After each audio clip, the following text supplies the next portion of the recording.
বাংলাদেশের শিক্ষা ব্যবস্থা ধ্বংস করার নীল নকশা তৈরি করেছিল বিগত পতিত ফ্যাসিস্ট সরকার। যেহেতু শিক্ষক, সেই হিসাবে রাজনীতির মাঠে আমি এখন ছাত্র হিসাবে আছি।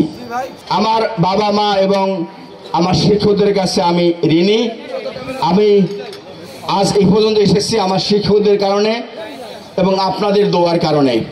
আপনাদের দোয়া না পেলে আজকের এই পর্যায়ে আমি আসতে পারতাম না। আমার বাবা মা, আমার শিক্ষক এবং আমাদের মুরব্বীদের দোয়া এবং এলাকাবাসীর দোয়ার কারণে আজকে আমি ওবায়দ এই পর্যায়ে আসতে পেরেছি। শিক্ষক সংগঠনের তৃণমূল থেকে সর্বোচ্চ পর্যায়ে আহ্বায়ক পর্যন্ত নেতৃত্ব দিয়েছে আমার শিক্ষক বন্ধুরা। অত্যন্ত আস্থার সাথে দায়িত্ব পালন করার চেষ্টা করেছি।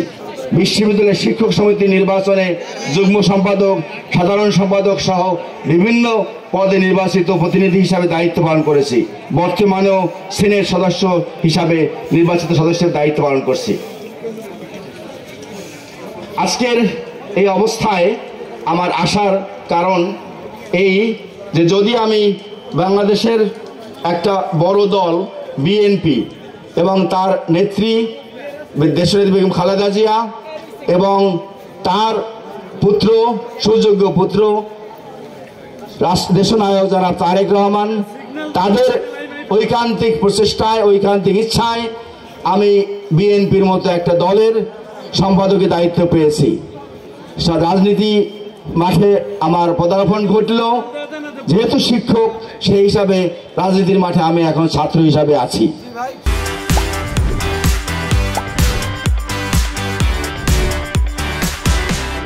এই উপজেলায় 309টি প্রাইমারি স্কুল আছে, 5টি নিম্ন মাধ্যমিক স্কুল আছে, 65টি মাধ্যমিক বিদ্যালয়, 63টি মাদ্রাসা এবং 9টি কলেজ।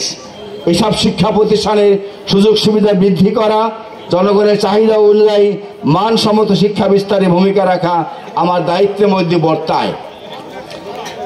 একটা দেশকে ধ্বংস করার জন্য পারমাণবিক বোমা ফেলার দরকার নাই, যুদ্ধ করার কোনো দরকার নাই।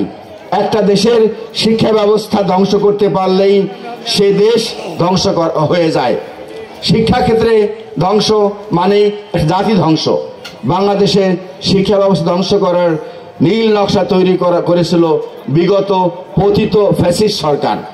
প্রতি বছর পাবলিক পরীক্ষায় জিপিএ 5 দেওয়ার প্রতিযোগিতায় নেমেছিল ফ্যাসিস্ট সরকার।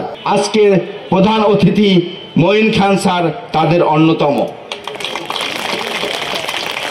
মঈন খান স্যার সেই নরসিংদীর একজন অবিসংবাদিত নেতা, সাবেক মন্ত্রী।